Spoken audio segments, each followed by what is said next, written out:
আজ শাশুড়ি মার আবদারে বানিয়ে ফেললাম সাদা আলুর তরকারি। এই নিরামিষে সাদা আলুর তরকারিটা লুচি, রুটি, পরোটা সবার সাথেই যায়।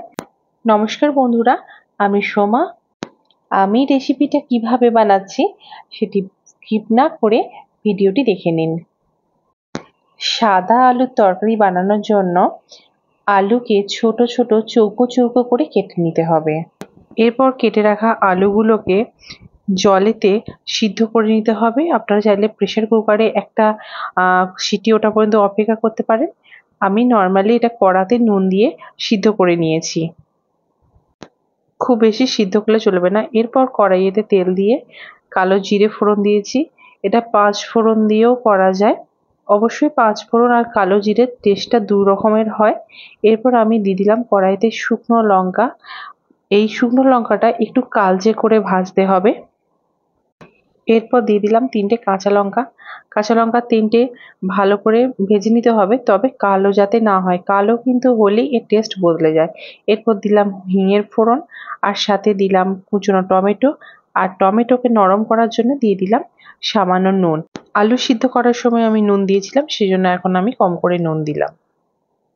সাদা আলুর তরকারি বানাচ্ছি, হলুদ এবং লঙ্কা গুঁড়োর ব্যবহার এখানে করব না। এরপর দিয়ে দিলাম সামান্য আদা বাটা। এরপর দিয়ে দিলাম স্বাদের জন্য সামান্য কয়েক দানা চিনি। চিনিটা অপশনাল, আপনারা চাইলে দিতেও পারেন আবার নাও দিতে পারেন। এরপর দিয়ে দিলাম ওই সিদ্ধ করা আলুটা। হ্যাঁ, একটা কথা বলে রাখি, এই সিদ্ধ করা আলুটা যখন তুলেছি আমি জলটা ফেলিনি, জলটা শুদ্ধই আমি ঢেলেছি, তাহলে এর টেস্টটা ভালো হয়। প্রায় 2 মিনিট নাড়াচাড়া করার পর আমি এরকম কফি মগের 1 মগ জল দিয়ে দিলাম। এরপর গ্যাসটা লো করে আমি এটাকে ঢাকনা দিয়ে ঢেকে দিয়ে একটুখানি সিদ্ধ হতে দিলাম। বেশ কিছুক্ষণ সিদ্ধ হবার পর এটার আলুগুলোকে আর লঙ্কাগুলোকে হাতার উল্টো পিঠে করে একটু ভালো করে ঘেঁটে দিতে হবে।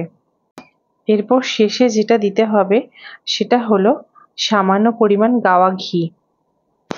ঘিটা দেওয়াটা হলো অপশনাল, আপনারা চাইলে দিতেও পারেন না দিতেও পারেন। এটা আমি দিয়েছি শুধুমাত্র টেস্ট বাড়ানোর জন্য।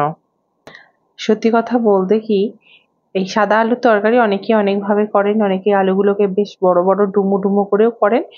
আমি এখানে ছোট ছোট করে করেছি। আমি যেটা দেখালাম পদ্ধতিটা, এটা আমার সম্পূর্ণ মায়ের পদ্ধতি। আমার মা এইভাবে করতেন, আমি সেটা দেখে শিখেছি।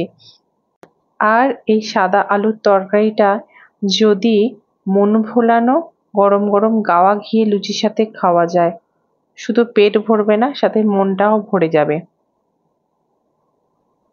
বন্ধুরা, রেসিপিটা কেমন লাগলো তা অবশ্যই কমেন্টে জানাবেন। আর যদি ভালো লেগে থাকে অবশ্যই একটা লাইক করবেন এবং পারলে শেয়ার করবেন।